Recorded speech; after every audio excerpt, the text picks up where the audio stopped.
আমন্ত্রণ RICL still জনতন্ত্র গণতন্ত্রে আপনাদের সঙ্গে আছি শেখ জায়েদ। আওয়ামী লীগের নিবন্ধন স্থগিত হয়েছে, নৌকা মার্কার ইলেকশন করাও কিন্তু স্থগিত, নৌকা মার্কা ব্যবহার করা যাবে না এই মুহূর্তে। একই সঙ্গে এই আওয়ামী লীগের কার্যক্রমও নিষিদ্ধ হয়েছে। এটি নিয়ে নানা ধরনের কথাবার্তা চলছে যে আওয়ামী লীগের কার্যক্রম নিষিদ্ধ হওয়ার পর বাংলাদেশের রাজনীতি কোন দিকে যাবে।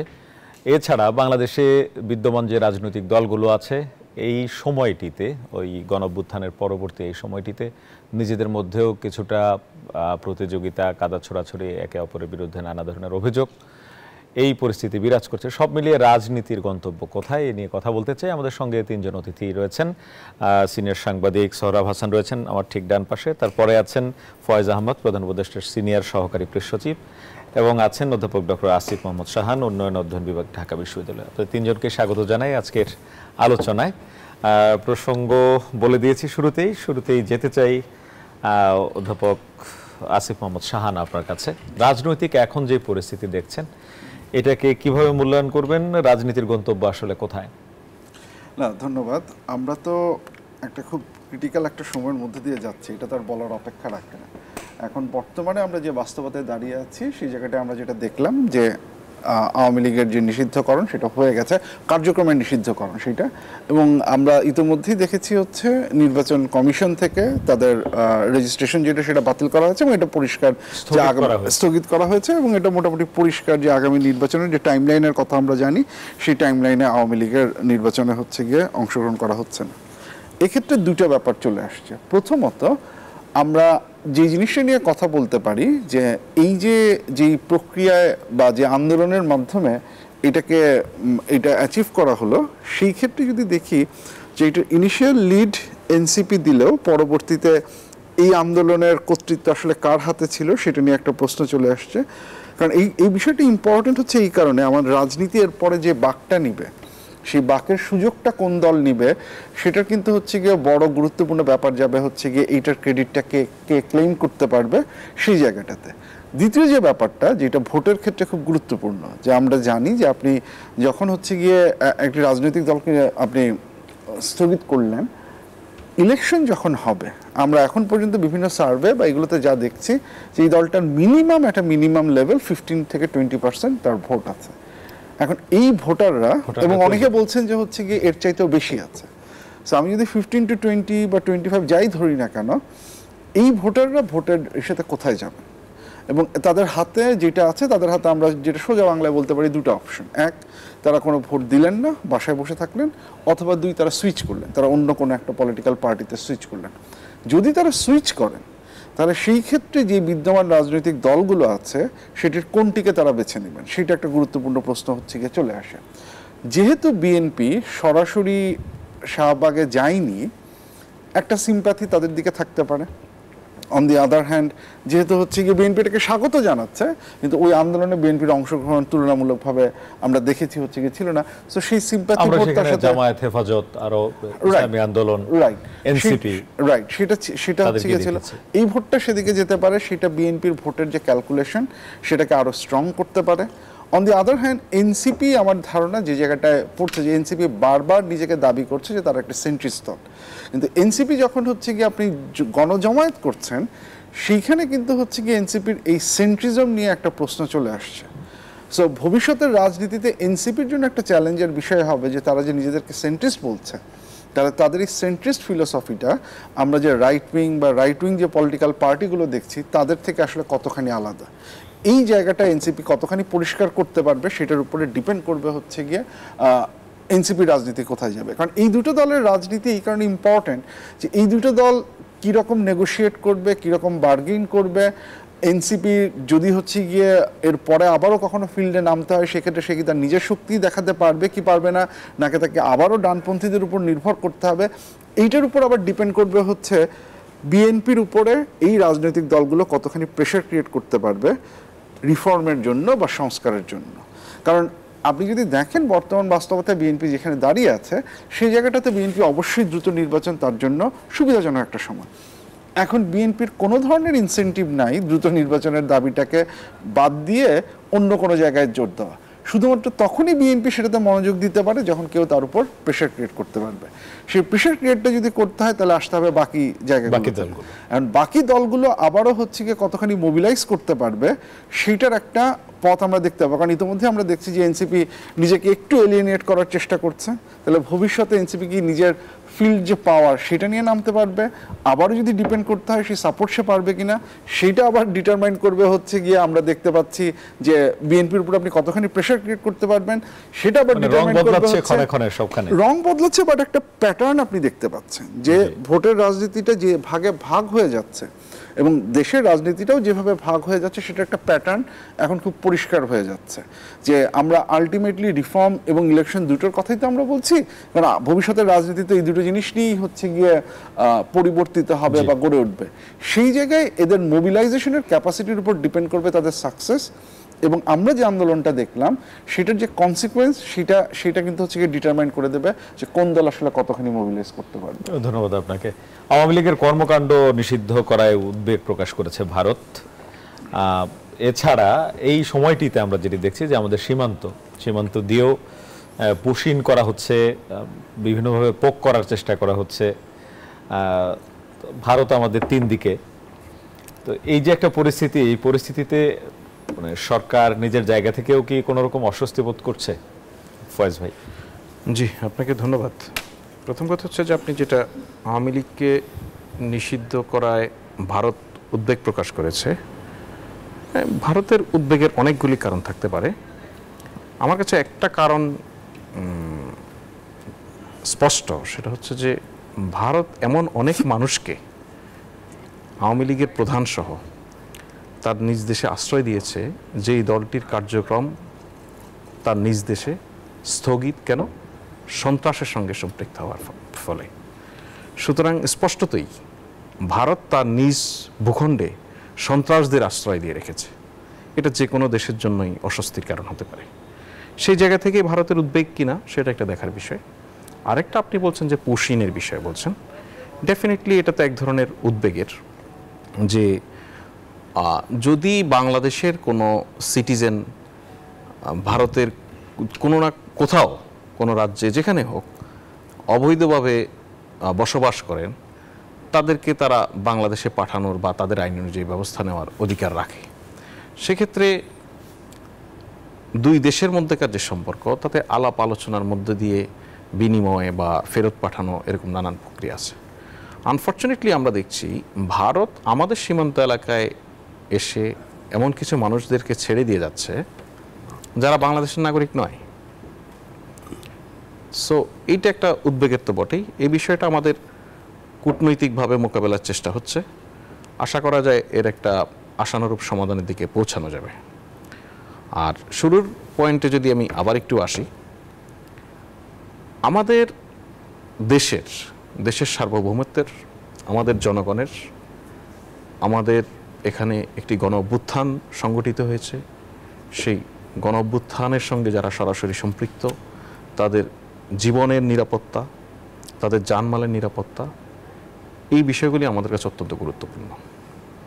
সেই বাস্তবতা বিবেচনা করে যখন বাংলাদেশ সরকার তার নিজস্ব আইন বলে একটি দলের বিরুদ্ধে ব্যবস্থা গ্রহণ করে, তখন সেটি যদি কারোর জন্য উদ্বেগের কারণ হয়, সেটার চেয়ে আমাদের কাছে গুরুত্বপূর্ণ হচ্ছে আমার দেশের মানুষদের নিরাপত্তার বিষয়। সুতরাং আমার দেশের জনগণের নিরাপত্তা এবং আমার দেশের সার্বভৌমত্বের বিষয়, এগুলি আমাদের কাছে সবার উপরে। তারপরে দেখা যাবে কে উদ্বেগ প্রকাশ করছে, কে উদ্বেগ প্রকাশ করছে না, সেগুলি আমাদের কাছে মুখ্য নয়, গৌণ। এটা ধন্যবাদ আপনাকে। আবারও আপনার কাছে আসবো।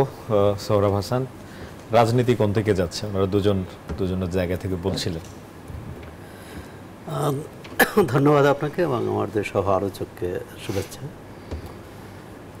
রাজনীতির গন্তব্য কোথায়, তার চেয়েও মৌলিক প্রশ্ন বোধহয় বাংলাদেশের গন্তব্য কোথায়, বা বাংলাদেশ কোথায় দাঁড়িয়ে আছে, কোথায় ছিল। 5 আগস্টের পর তো আমরা একটা গণ অভ্যুত্থানে জয়ী হওয়ার পর তো বাংলাদেশ সুনির্দিষ্ট গন্তব্য কী বলে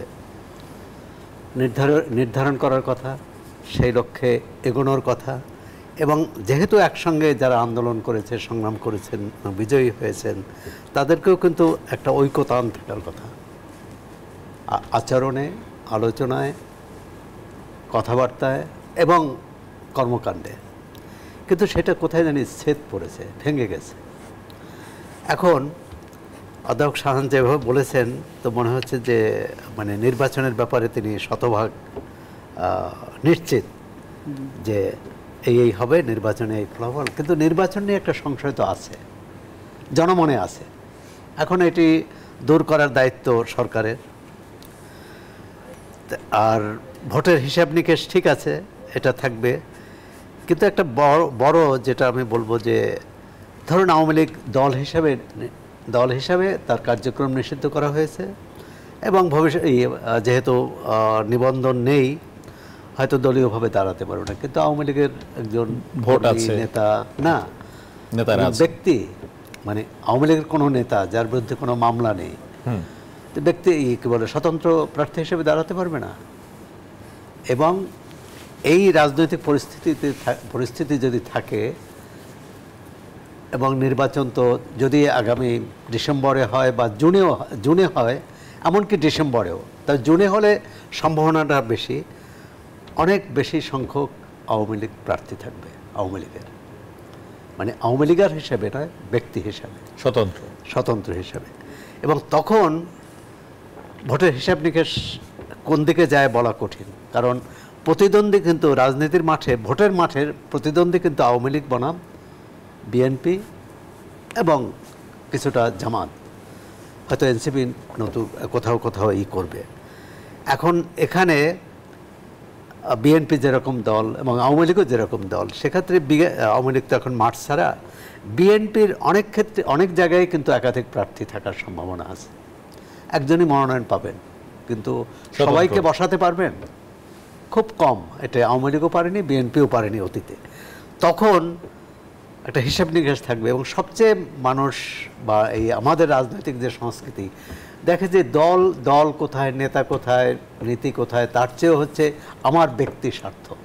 তখন দেখবে যে তার প্রতিদ্বন্দ্বী আওয়ামী লীগের সময় যেটা হয়েছে, বিএনপিরই আরেকজন প্রতিদ্বন্দ্বী, কিন্তু যেহেতু উনি মনোনয়ন পাননি, তখন কিন্তু তিনি আরেকজনকে সমর্থন করবেন, এমনকি জামাতকেও করতে পারে। আমাদের রাজনীতিতে এটি হচ্ছে। এবং দলের চেয়েও এলাকা, প্রতিপত্তি, অর্থ,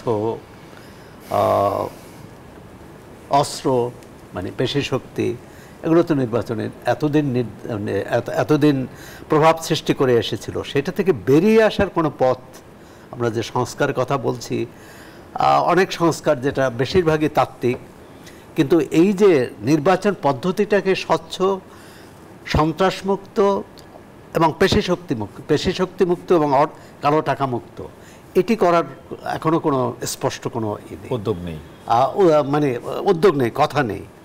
যদি নির্বাচন এই ধারায় হয়, তাহলে সেটা কিন্তু যার অর্থ আছে সেই জিতবে, যার পেশি শক্তি আছে সেই জিতবে, সে যে কোনো দলের। এবং সেক্ষেত্রে এনসিপির মতো দল বা দুর্বল গণতন্ত্র মঞ্চের যারা আছে, এমনকি বাম গণতান্ত্রিক শক্তি, তাদের নির্বাচনে তারা দাঁড়াতে পারবে কিনা, না দাঁড়াতে পারবে, কিন্তু ওই আমরা যা দেখে এসেছি সর্বনিম্ন এবং বা জামানত বাজেয়াপ্ত হবে, মানে এইরকম। তাহলে প্রক্রিয়াটা আর এগোলো না, মানে প্রক্রিয়াটা পাল্টালো না। আর ফয়েজ যে বিষয়টা বলেছেন, এটি আমাদের সতর্ক থাকা উচিত দুটোই। এক হচ্ছে বিএনপির যে ভারতের যে প্রতিক্রিয়া, সেটার একটা জবাবও দেওয়া উচিত বাংলাদেশ সরকারের পক্ষ থেকে। আরেকটি হচ্ছে যে ধরেন সরকারি হিসেব নিয়ে তো আর সন্ত্রাস নয়, এটাই করে না। যেমন 2 আগ পর্যন্ত যারা গিয়েছে তাদের বিরুদ্ধে খুনের মামলা আছে, তাদের বিরুদ্ধে সন্ত্রাসের মামলা আছে, অনেক আছে। কিন্তু ধরেন গত পরশু এটি পরিপত্র জারি হলো, তার আগে কি তারা ভালো ছিল? আর এখন এই পরিপত্র জারির পর সন্ত্রাসী দল হলো। বিষয়টা হবে প্রতিটা ব্যক্তির, প্রতিটি যারা অভিযুক্ত তাদের তথ্য প্রমাণের ভিত্তিতে। আচ্ছা, সরকার যে একটা সিদ্ধান্ত নিয়েছে যে বিচার পর্যন্ত এবং নিরাপত্তার কথা বলছে। প্রথমত হচ্ছে আওয়ামী লীগ যেহেতু মাঠে নাই, নিরাপত্তার বিষয়টা কি যথেষ্ট যৌক্তিক যে বাংলাদেশের এই আদালতে যা হচ্ছে এখন, সেখানে আওয়ামী লীগের লোকেরা সেই বিচার প্রক্রিয়া বন্ধ করবে এরকম কোনো শঙ্কা তো দেখি না, কিন্তু সরকার কেন শঙ্কা বোধ করছে জানি না। আর দ্বিতীয় হচ্ছে যে যদি আদালত কি করবে তো আমরা জানি না। ধরেন আদালত দল হিসেবে আওয়ামী লীগকে নিষিদ্ধ করতে পারে, যদি না করে তখন কি হবে? তখন সরকারের এই পরিপত্র, এই ঘোষণা, সেটা কিন্তু বৈধতা নিয়ে প্রশ্ন হবে, এমনকি নির্বাচনেও বৈধতা নিয়ে প্রশ্ন হতে পারে। তবে এখন সেখানে কি করতে হবে যে তাহলে বিচার প্রক্রিয়া শেষ হওয়ার পর নির্বাচন হবে, না বিচার প্রক্রিয়ায় এদের ব্যক্তি হিসাবে বিচার হলো, দলের সিদ্ধান্তটা হলো না, তার আগে নির্বাচন হবে কি হবে না? এখন এনসিপি তো বলছে যে বিচার এবং সংস্কার দুটো শেষ করে করতে হবে। অনেকগুলো প্রশ্ন আছে, তা সেক্ষেত্রে আমি বলছি যে রাজনৈতিক গন্তব্যটা খুব স্পষ্ট না, মসৃণ নয়, বেশ দুস্তর। অনেক ধন্যবাদ আপনাকে। আরো কথা বলবো, একটা বিরতি নেব, তার আগে একটু খালি ফয়েজ আহমদ আপনার কাছে শুনতে চাই, নির্বাচন যথাসময়েই তো হচ্ছে। যথাসময়ে বলতে নির্বাচন বিষয়ে মাননীয় প্রধান উপদেষ্টা এখন পর্যন্ত জাতির উদ্দেশ্যে দেওয়া ভাষণে 3 বার বলেছেন যে চলতি বছরের ডিসেম্বর থেকে আগামী বছরের জুনের মধ্যে দেশের ত্রয়োদশ সংসদ নির্বাচন অনুষ্ঠিত হবে। এই অবস্থান থেকে সরকার এখনো সরে আসেনি, সুতরাং এই সময়ের মধ্যে নির্বাচন হবে, এটাতে আমরা আস্থা রাখতে পারি। ধন্যবাদ আপনাকে। আমরা আরো আলোচনায় আসবো, যাওয়ার আগে একটু প্রশ্ন রেখে যেতে চাই। একটি বিষয় নিয়ে কথা হচ্ছে বেশি রাজনীতিতে, বাংলাদেশে বিদ্যমান যে রাজনৈতিক দলগুলো আছে তাদের রাজনীতিতে ভারতপন্থা, পাকিস্তানপন্থা, এর মধ্যে হেফাজতে ইসলাম তো রাজনৈতিক দল নয়, কিন্তু তারা বলছে যে বাংলাদেশে পাকিস্তান পন্থা এক্সিস্ট করে না, কিন্তু সেটি পত্রপত্রিকা বা রাজনৈতিক বক্তব্যে আছে। এই প্রসঙ্গে আপনাদের বিশ্লেষণ জানতে চাইবো। একটা বিরতি নিচ্ছি। দর্শক, RICL জনতন্ত্র গণতন্ত্র একটা বিরতি, ফিরছে একটু পর, সাথে থাকুন। স্বাগত আরও একবার, দেখছেন RICL স্টিল জনতন্ত্র গণতন্ত্র। সঙ্গে আছি শেখ জায়েদ। কথা বলছিলাম বাংলাদেশের রাজনীতির গতি প্রকৃতি নিয়ে। সঙ্গে আছেন অতিথিরা জনাব সোহরাব হাসান। যাওয়ার আগে প্রশ্ন রেখে গিয়েছিলাম একটি, পাকিস্তান পন্থা, ভারত পন্থা, দুটো নিয়ে বেশ কথা চলছে রাজনৈতিক ময়দানে। আমি আর ফয়েজ একই গাড়িতে আসছিলাম, তখন বলছিলাম যে এই যে বাংলাদেশের রাজনীতিতে ফয়েজই বোধহয় বলছিলেন যে পাকিস্তান পন্থা এবং ভারত পন্থা। আসলে তো আমরা বাংলাদেশ পন্থাটা তৈরি করতে পারিনি। বাংলাদেশ তো সবাই বাংলাদেশপন্থী হবে, মানে সমাজতান্ত্রিক ধ্যান ধারণায় বিশ্বাস করলেও, ইসলামী ধ্যান ধারণায় বিশ্বাস করলেও, এবং অন্য সেকুলার হলেও সবাই তো বাংলাদেশপন্থী হবে। দেখুন ভারতে বা এমনকি এবার পাকিস্তানও দেখিয়েছে যে পাকিস্তানে এত জাতিগত বিরোধ, এত যুদ্ধ সংঘাত, তারপরে যখন ভারতের সাথে যুদ্ধ হলো তখন কিন্তু সবাই একাত্ম হলো ভারতেও, কিন্তু আমরা হতে পারিনি। আমরা কি বলে পরে অন্যের চক্ষে ধুলা দিয়ে নিজে আনন্দ পাই। এটা আমাদেরকে জাতিগত চরিত্র বা আমরা এতদিন অর্জন করতে পারিনি, রাষ্ট্রটা অর্জন করতে পারিনি, রাষ্ট্র করতে পারিনি। না হলে 50 বছর পর, 53 বছর পর একটা রাষ্ট্র কিভাবে নির্বাচন হবে, সংস্কার কতটুকু হবে, এটি নিয়ে যুদ্ধ। আর গত 53 বছরে যত লড়াই হয়েছে তো নির্বাচন নিয়ে, রাষ্ট্র কিভাবে পরিচালিত হবে, রাষ্ট্র কিভাবে তৈরি করতে হবে, রাষ্ট্রের যার মালিক কারা, রাষ্ট্রের মালিক তো জনগণ, তো জনগণ মানে তো 18 কোটি মানুষ। আর এই যে ঝগড়াঝাটি, বিক্ষোভ, আন্দোলন, গণ অভ্যুত্থান, বিপ্লব, সব কিন্তু 1 কোটি মানুষের জন্য, অথবা আরো কম। ওই বৃহত্তর জনগণের কথা কেউ ভাবে না। তো সুতরাং এই যে পাকিস্তান পন্থা, এটা হলো মানে সস্তা রাজনীতি করে, আবার অন্যায়ভাবেও অনেকে বলা হয় যেমন পাকিস্তান পন্থা নয়। আসলেই কি পাকিস্তান পন্থা রাজনীতি বাংলাদেশে আছে? কেউ নিজেদেরকে বলে যে আমরা পাকিস্তান পন্থী? বিষয়টা হচ্ছে যে যখন আপনি ধরেন বিএনপির একটা মতাদর্শ আছে, যখন এটার মতাদর্শকে আপনি মানেন না, তখনই মনে হয় বিএনপি বিরোধী যে মত সেটার আপনি সমর্থক। পাকিস্তান পন্থা আসছে তো ভারত পন্থা পাকিস্তান পন্থা থেকে। আমরা পাকিস্তান ভেঙে বাংলাদেশ করেছিলাম, তাই তো? এখন বাংলাদেশ তো বাংলাদেশ পন্থা হওয়ার কথা। ভারতের সহায়তা নিয়েছি, রাশিয়ার সহায়তা নিয়েছি, আমেরিকান জনগণ সহায়তা করে, সারা বিশ্বের সারা বিশ্বের মুক্তিকামী মানুষ সহায়তা করেছে। মানে এটার সাথে তো এই পন্থার কোনোই নাই। আর যেটা বলা হয়, আমি জামাত ইসলাম বোধহয় কেউ করেছে বা কোনো একটি দল থেকে, আমি তো ওইটা করি। পাকিস্তান কোথায়? পাকিস্তান এখান থেকে 1100 মাইল দূরে, 1200 মাইল দূরে। সুতরাং তার পন্থাটা এখানে আদর্শগত হতে পারে, কিন্তু মানে শারীরিক হবে না, ওই রকম প্রভাব নাই রাজনীতি, ওইরকম প্রভাব নাই। এখন হ্যাঁ, পৃথিবীর যেমন কমিউনিস্ট পার্টিগুলোর মধ্যে এক ধরনের ঐক্য আছে, সংহতি আছে, ইসলামী দলগুলোর, জামাত ইসলামের মধ্যে এই সংহতি থাকতে পারে বা আছে। এখন যেটা হচ্ছে যে এই যে বিষয়টা হয়েছে সেটা কিন্তু উদ্বেগের। এটা পাকিস্তান পন্থা বা ভারত পন্থার এই বিতর্ক না, হয়েছে যে বাংলাদেশ জাতীয় সঙ্গীত, যারা আন্দোলন করলেন গত পরশুদিন, তারা বিজয়ী হয়েছেন, সেই বিজয় উদযাপনের জন্য জাতীয় সঙ্গীত গাচ্ছিলেন। সেটা বাধা দেওয়া, সেখানে বাধা দিয়েছে না, কজন দিয়েছে না, ভিডিওতে আছে স্পষ্ট বাধা দিয়েছে, অস্বীকারের সুযোগ নেই, বাধা দিয়েছে। তাই বাধা কারা দিল? আন্দোলন ওই আন্দোলনের বাইরের তো কেউ না, আন্দোলনেরই অংশীদার। এখন সেখানেই যেটা বোধহয় শাহান ভাই বলছিলেন যে নানা পক্ষ, মানে এক পক্ষ তো এটাই করতে পারেনি। শুধু এনসিপি যদি নেতৃত্ব দিত বা এনসিপির নেতৃত্বে আন্দোলনটা হতো তাহলে এক ধরনের কথা। এখন নানা মত নানা করেছে। আরেকটা হচ্ছে যে এর মধ্যে তথ্য উপদেষ্টা মাহফুজুরের একটা, আমি তো মনে করি যে তার প্রথম যে বক্তব্যটা সেটা খুব এর মধ্যে এটা নেতিবাচকভাবে দেখার কোনো সুযোগ নেই। মানে তিনি বলছেন যে আওয়ামী লীগের যারা, মানে আওয়ামী লীগের তো বিচার হয়েছে, মানে বা তার বিরুদ্ধে ব্যবস্থা নেওয়া হয়েছে, নিষিদ্ধ হয়েছে। যারা 71-এর অপরাধ করেছে তাদেরও উচিত ক্ষমা চাওয়া। একই সঙ্গে কিন্তু তিনি আওয়ামী বাম সম্পর্কে অনেক কঠোর কথা বলছে, তারা কিন্তু কেউ প্রতিক্রিয়া দেখায়নি, কিন্তু এবং ওই জামাত ইসলাম দলটির নামও উল্লেখ করেনি। 71-এর যুদ্ধাপরাধের সহযোগীদের ক্ষমা চাওয়া উচিত। জামাত তার নিজের ঘাড়ে নিয়েছে, জামাত বা ইসলামী ছাত্রের, এবং যে ভাষায় তাকে গালাগাল করেছে, রাজনৈতিক সরকার থাকলে বুঝতে পারতো যে এর প্রতিক্রিয়া।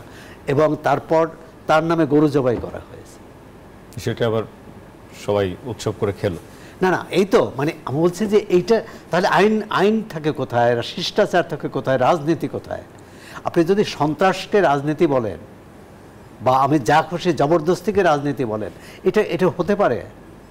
তাহলে আমরা বিজেপিকে সমালোচনা করি যে তারা এরকম হিন্দুত্ববাদ প্রতিষ্ঠা করতে চাচ্ছে এবং সেখানে সংখ্যালঘুদের উপর দমন পীড়ন চালাচ্ছে, সাংস্কৃতিকভাবে, রাজনৈতিকভাবে, সাংস্কৃতিকভাবে, শারীরিকভাবে। তো একই কাজ যদি এরা করে, এবং এরা কি মানে নিশ্চয়ই তথ্য উপদেষ্টাকে তারা আওয়ামী দালাল তাও মনে করতে পারে, কারণ একটা দেখলাম কার্টুন আঁকছে, সেখানে তার ছবির নিচে ভারতের পতাকা দিয়েছে। এখন আমার সাথে একমত না হলেই কেউ বাংলাদেশে একজন নাগরিক, আমি মনে করি জাতীয় সঙ্গীত পছন্দ নাও করতে পারে, কিন্তু তিনি এরকম প্রকাশ্যে বিরোধিতা করতে পারে না, পছন্দ নাও করতে পারে, যে কোনো এই পর্যায়ে যেতে পারে না, আবার এটা জাতীয় সঙ্গীতকে, এটা তো প্রতীকী, এটা হচ্ছে আমাদের যে চেতনা, মূল্যবোধ, আকাঙ্ক্ষা ধারণ করে। তো এটার সাথে তবে আমি বলবো যে তরুণদের অভিনন্দন জানাই, সাধুবাদ জানাই যে তারা এর ঢাকায় এবং ঢাকার বাইরে প্রতিবাদ হয়েছে, হাজার কণ্ঠে জাতীয় সঙ্গীত গাওয়া হয়েছে। এটা দিয়ে কিন্তু এই বার্তাটা শুধু রাজনীতির করে ভোটের হিসাব নিকেশের চেয়েও তরুণদের মনোভাবটা বোঝা উচিত। এবং যারা এটা করেছে আমি জানি না যে তারা ভবিষ্যতে যারা জনগণের কাছে কি নিয়ে ভোট চাইবে। আবার একই সঙ্গে তারা নারী অধিকারের বিরোধী, নারী বিষয়ক যে সংস্কার কমিশন তাকে কিভাবে একই ভাষায় কিন্তু গালাগাল করেছে। তাহলে তারা কাদের? এই দেশের অর্ধেক জনগোষ্ঠী এবং ভোটারের হিসাবে কিন্তু নারীর ভোটার বেশি, তো তাদের ভোট চায় না। তারা একটা পুরুষ শাসিত গণতন্ত্র চায়।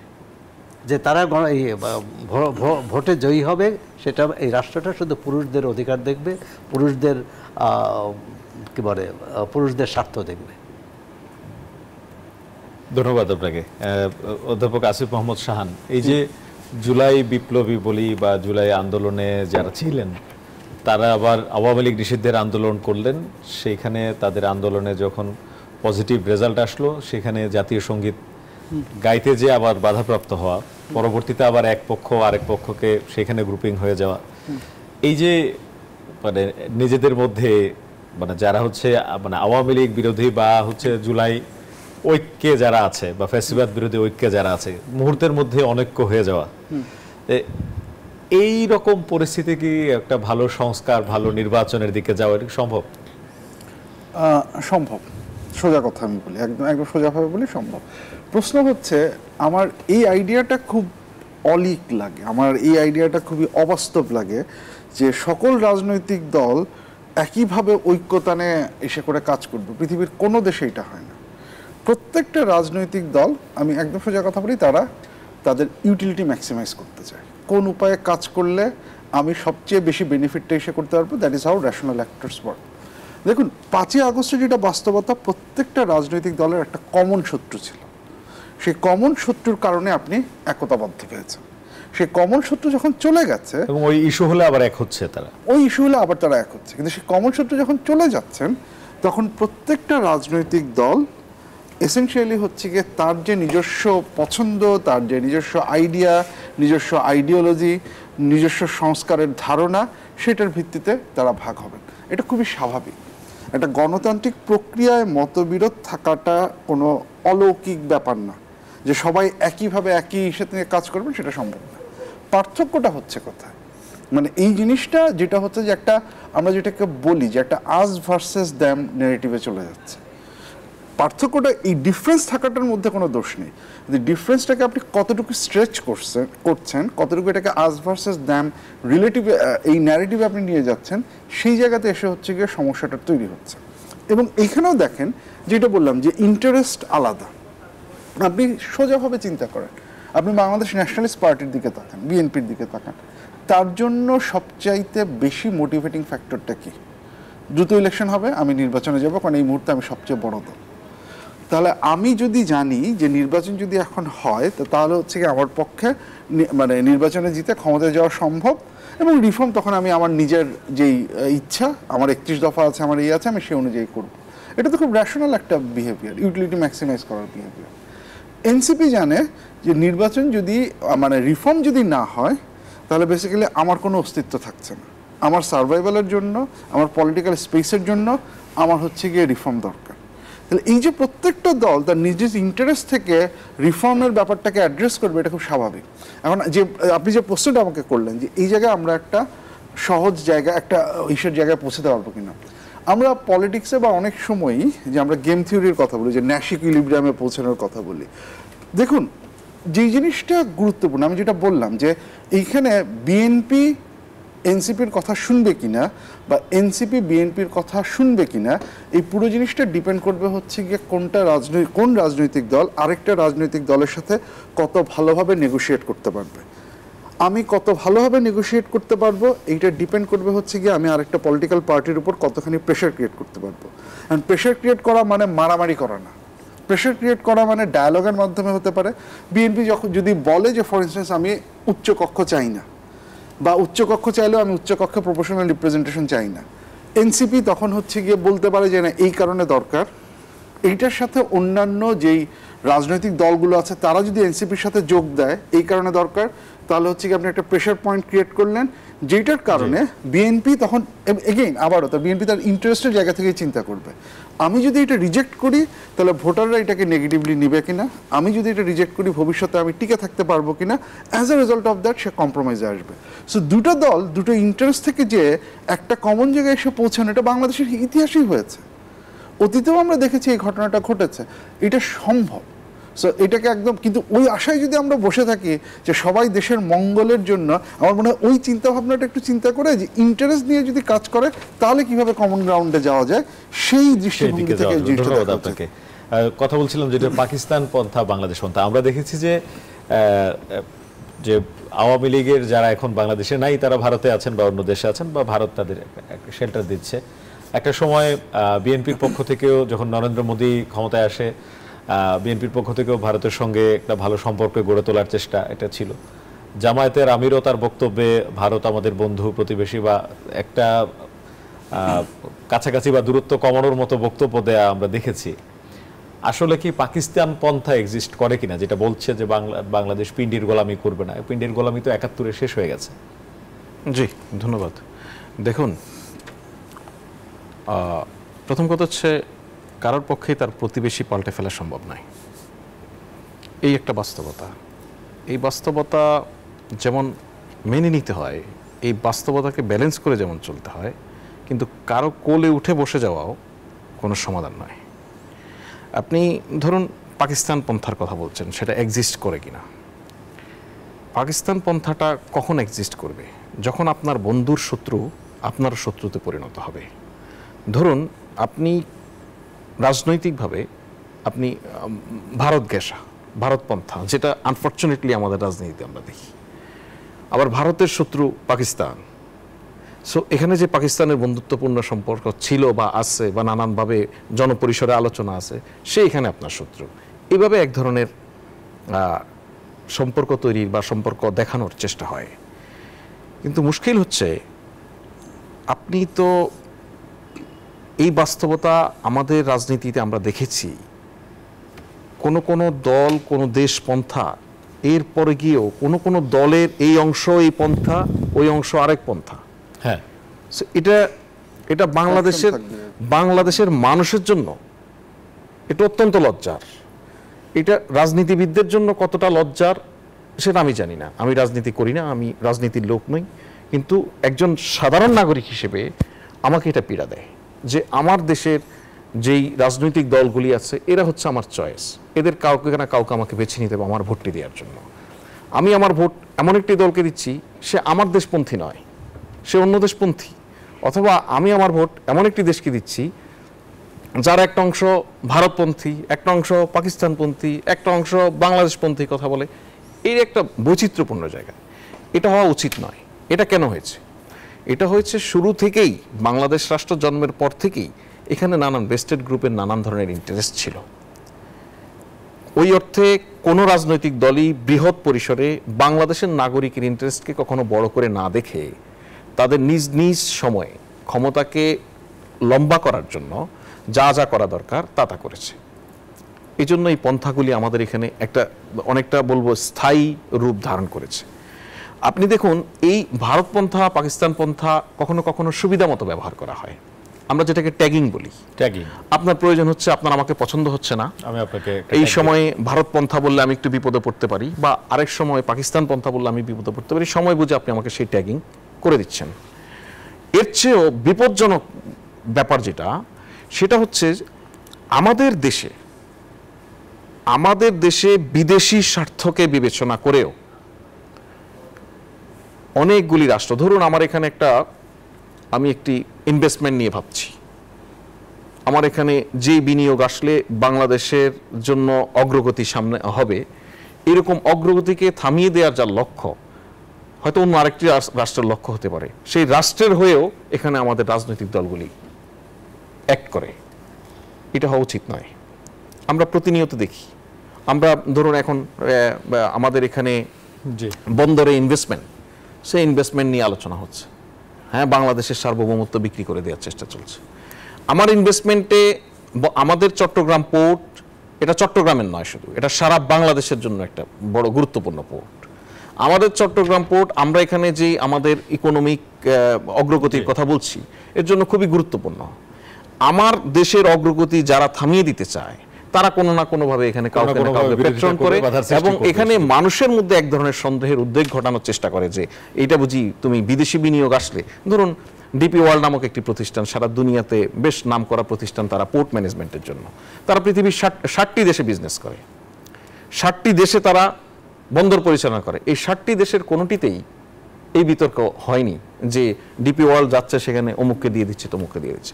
সুতরাং এখানে আমাদের ওই যে ভেস্টেড গ্রুপের কথা বলছি, বাংলাদেশ রাষ্ট্র জন্মের পর থেকেই বহু মানুষের এই রাষ্ট্রকে, পাকিস্তানের কাছ থেকে আমরা স্বাধীন হয়েছি, নিশ্চয়ই পাকিস্তানের ভালো লাগেনি, সেই পরিসরে পরবর্তীতে পাকিস্তান কতটুকু বাংলাদেশ বিষয়ে তার অবস্থান পরিবর্তন করেছে সেটা নানান কারণে পরিষ্কার নয়। পাকিস্তান আমাদের অগ্রগতি হয়তো ভালো লাগেনি, ভারত নানান কারণে বাংলাদেশ রাষ্ট্র জন্মের পরে বাংলাদেশ যেভাবে গ্রো আপ হচ্ছিল সেটা হয়তো ভালো লাগেনি, আরো কারো দূরের রাষ্ট্রের কারো একই অবস্থা হতে পারে। সুতরাং ওই রাষ্ট্রগুলিও নানান সময় আমার দেশের অগ্রগতিকে থামানোর জন্য নানানভাবে এই কাজ করছে। আরেকটি বিষয় আমি আপনাকে একটু জাস্ট বলে 30 সেকেন্ডে শেষ করি, যেটা শাহান ভাই বলছিলেন, রাজনৈতিক ঐক্য বা এই যে দলগুলির মধ্যে বাদানুবাদ, এসব নিয়ে আমরা অনেক সময় বেশ উদ্বেগ দেখি, অনেক সময় উদ্বেগজনক ঘটনাও ঘটে, কিন্তু আলটিমেটলি উনি যেটা বলছিলেন আমি শতভাগ একমত যে আপনি তো 5 আগস্ট পূর্ববর্তী রাজনীতির সঙ্গে 5 আগস্ট পরবর্তী রাজনীতি চিন্তা করতে পারেন না। আপনি যদি 5 আগস্ট পূর্ববর্তী রাজনীতি ফিরে যান বা তারও আগের রাজনীতি থাকেন, আপনি যদি দেখেন যে সেই সময় সবচেয়ে বড় বিরোধী দল বা প্রধান বিরোধী দল বিএনপি যখন যুগপৎ আন্দোলন করেছিল, তখন যে সমস্ত রাজনৈতিক দলের সঙ্গে আন্দোলন করেছিল বারবার বলছিল যে ন্যূনতম ঐক্য, সেই ন্যূনতম ঐক্যটা কি ছিল, যে শেখ হাসিনার শাসন ব্যবস্থার পতন তারা চায়, সে জায়গায় আন্দোলন ছিল। ওটা নির্বাচনের তার কি রোডম্যাপ হবে, কি নির্বাচনে তারা একসঙ্গে থাকবে কিনা, এটা ভিন্ন আলোচনা ছিল, সেই আলোচনা ছিল না। সুতরাং আমাদের একটা কমন এনিমি ছিল, আমাদের সবার উপরে যে ফেসিবাদ চেপে বসেছিল, সেটা সরানোর পরের যে বাস্তবতা, সেই বাস্তবতা রাজনৈতিক দলগুলি নিজ নিজ বয়ান, নিজ নিজ টার্গেট, নিজ নিজ নির্বাচনী এলাকা প্রয়োজনে কথা বলবে, এটাকে আমি কোনোভাবেই রাজনৈতিক খুব সংঘাতপূর্ণ পরিবেশ তৈরি হয়েছে সেটা মনে করি। ধন্যবাদ আপনাদের তিনজনকে। একটা বিরতি নিচ্ছি, বিরতি থেকে এসে খুব কম সময়ই পাবো, ছোট্ট করে অন্য একটি প্রসঙ্গে জানতে চাও আপনার কাছে। দর্শকরা বিরতি নিচ্ছি, ফিরছি একটু পর, সাথে থাকুন। বিরতির পর আবারও স্বাগত, দেখছেন RICL জনতন্ত্র গণতন্ত্র। বিরতির আগে প্রশ্ন করতে চেয়েছিলাম, সময় আসলে শেষের দিকে, সেটি হচ্ছে সংস্কার নিয়ে অনেক বৈঠক চলছে ঐক্যমত্য কমিশনের সঙ্গে, রাজনৈতিক দলগুলোর মধ্যে নিজেদের মধ্যে সংস্কারের কিছু দেখছেন কিনা? সবার আগে দরকার মনের সংস্কার, সেটা আমাদের রাজনৈতিক নেতৃত্বের মধ্যে কোনো পরিস্ফুট হচ্ছে না। সুতরাং মনের সংস্কার না হলে দলের সংস্কার হবে না, দলের সংস্কার না হলে রাজনীতির সংস্কার হবে না। এমনকি যদি জুলাই ঘোষণাপত্র অথবা কোনো না কোনোভাবে অন্তর্বর্তী সরকার চায় যে রাজনৈতিক দলগুলোর মধ্যে তাদের মধ্যে একটা কী বলবে একটা অভিন্ন অবস্থান তৈরি বা নির্বাচনের জন্য যেটি পূর্ব শর্ত হিসেবেও যদি করে অথবা চাপিয়েও দেয়, পরে রাজনৈতিক দলগুলো সেটি অনুশীলন করবে কিনা এটাই তো বড় প্রশ্ন। এটি বিশ্বাস করা যাচ্ছে না। ধন্যবাদ আপনাকে। জনাব ফয়েজ আহমেদ, একই প্রশ্ন। না, দেখুন, রাজনৈতিক দলের মধ্যে সংস্কার বলতে নানান রকম সংস্কার আছে।